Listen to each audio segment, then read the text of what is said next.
Hi guys, it's Jackie, and today we are going to talk about a Tubi original horror movie, Black Mold. So it is very unpleasant, very gross feeling, very icky. The atmosphere is very, very nasty, both emotionally and like the environment. It took me by surprise. It is actually a pretty decent thing put forth by Tubi. The two main characters are Brooke and Tanner. They are both photographers. They're both serious photographers. They're both trying to get into shows, like very important shows. They're very ambitious. They have goals, places they want to go with their photography, and to do that they go places with their photography. They go to abandoned locations. They like to shoot abandoned locations and do kind of some urbex exploring. The acting feels pretty natural, not forced. There's some playful banter between Brooke and Tanner that is pretty good. In the opening of this movie, the dialogue and the conversations really pulled me in. They felt so natural. It was just very free-flowing and enjoyable. So there's a shot of Tanner photographing a tall, large metal tower, and it is overtaken by climbing black vines that are dead, absolutely overgrown with them. This is some very clear symbolism. It really shows the theme that the rest of this movie will expand on, which is rot and mold taking over and consuming things and what it turns them into as a result. A recurring theme in this is that people are like houses full of mold. And houses can be overgrown with mold and other things if we don't take care of them, and overtake you if you let it and you give it a place to live. If we allow ourselves to be overgrown, we can be overtaken by our fears and we will become something else entirely. But if there's one thing I can't understand about this movie is why they don't wear masks. Like face masks or ventilators. They know there's mold in the location they're going into. They say it themselves. They know that these places are moldy. So I don't understand why they don't wear some sort of breathing protection or lung protection. This big spot that they are hitting is a government facility, and they walk right over a sign that says danger, microbial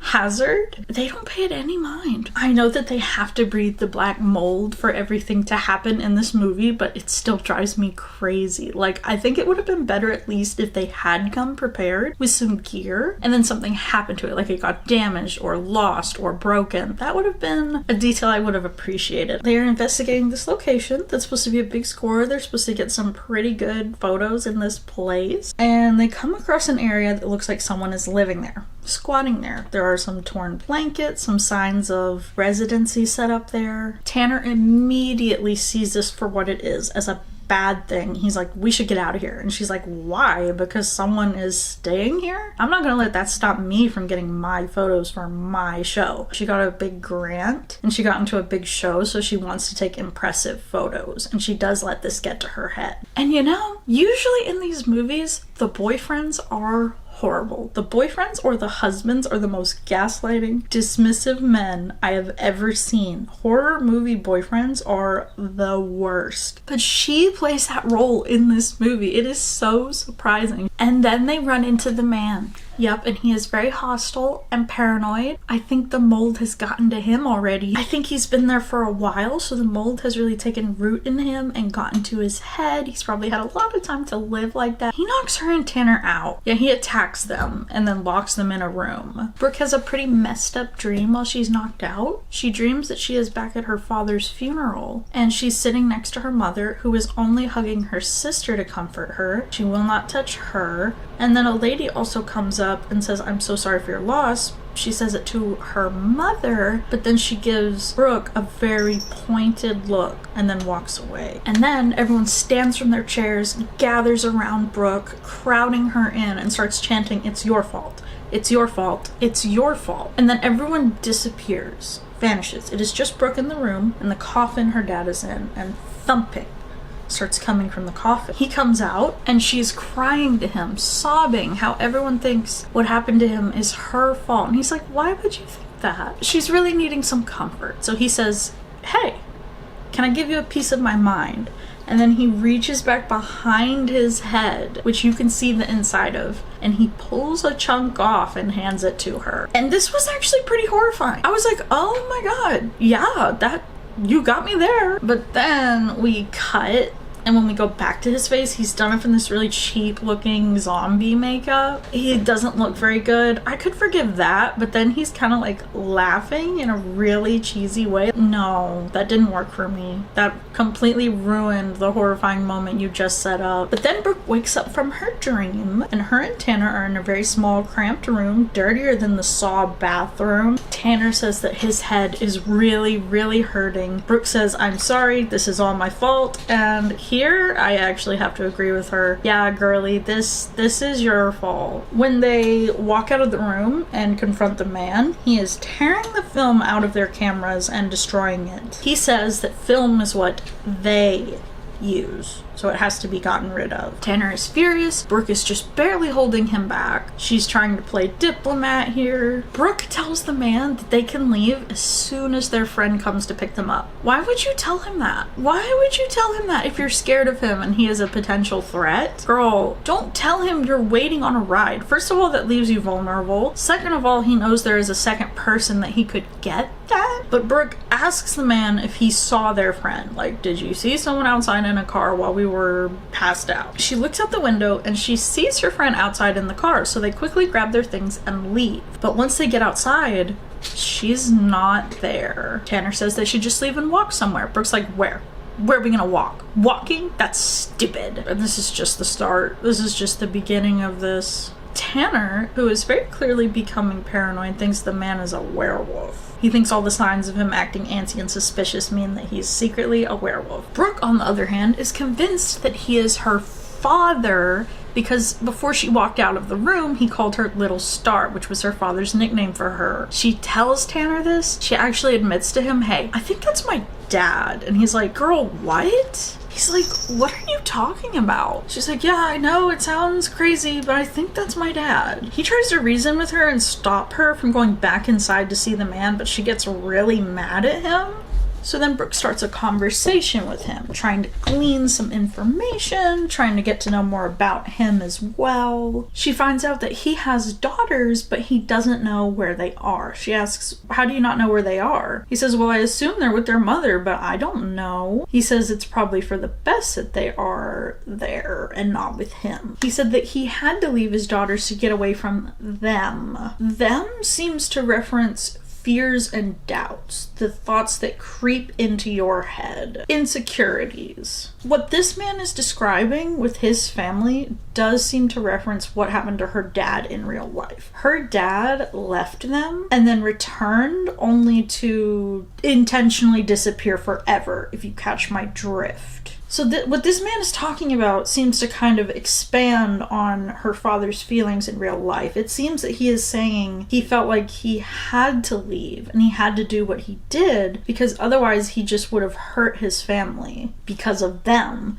The thoughts in his head were telling him he would have been too much for them or hurt them in the long run. He says that is why he did it, because of them. He also says that once an idea gets in your head, it doesn't matter if it's true. It can take root and it can hold on to you, and the idea itself is enough. The idea can be powerful enough on its own that it can do so much damage, even if it isn't true. And this is also clearly talking about that situation. This also explains why she thinks what happened to him is her fault. This idea was put in her head. She believes it because the idea is there, and then it became more powerful. Brooke, however, is not quite understanding all of this yet. It's not clicking. She asks him, who are they? What are them? He's like, you don't get it, do you? She's like, no, I don't think I do. This is because she also does not yet understand her own fears and insecurities that are holding her hostage. And while she is in this house,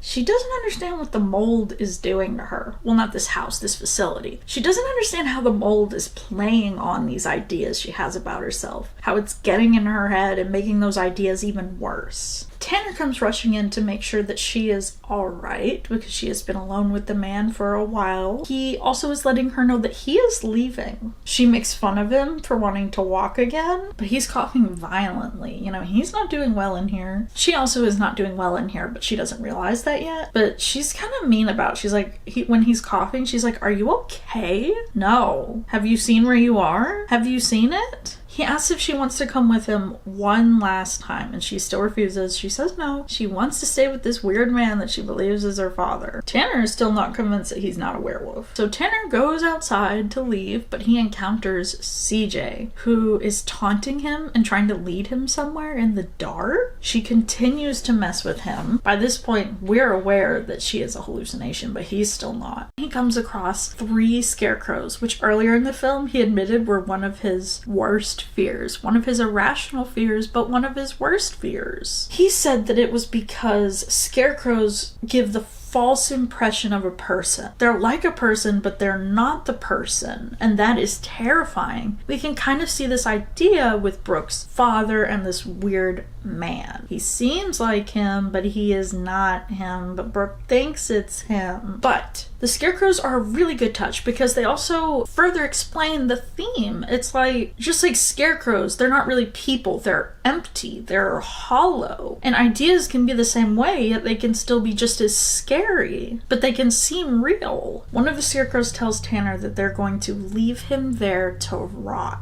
So Tanner runs back inside. Obviously, he's not going to walk anywhere now, and the man is furious. He says, "You brought them with you." He's talking about the fears and insecurities. He wants to be as far away from them as possible because that's what he wanted in the first place. If he is similar to her father, that's why he did what he did. He wanted to get away from them. So obviously he's going to not get along with Tanner, who is succumbing to his fears very easily. And this is also an explanation of why he did it. He wanted to be away from them, fears, forever. So Tanner and this man constantly fighting and being at each other's throats really show this. They challenge each other because they symbolize active fears and running away from your fears. Now, Tanner doesn't want to tell Brooke what he saw or what he is scared of, because earlier when he told her about the scarecrows, she made fun of him a lot. Like, she gave him a lot of crap for it, so he doesn't want to tell her what he saw right now. But it also goes to show how fear and these insecurities can separate people. Tanner wants to get as far away from the man as possible, but clearly Brooke does not. She makes excuses about why they should stay. She's like, well, he has a fire and it's raining and we're gonna be cold out here, which is true, but she does want any reason to be around the man. Tanner argues, yeah, but he's unstable, he's unpredictable, and she says, and you aren't? Why are we acting like this? Why are we so immature? Tanner is acting unstable for very, very justifiable reasons, and everything that she is doing is very unreasonable. So even though he really doesn't want to, Tanner agrees to go back in the room with that man. And then she says, at least we know he's not a werewolf. Like,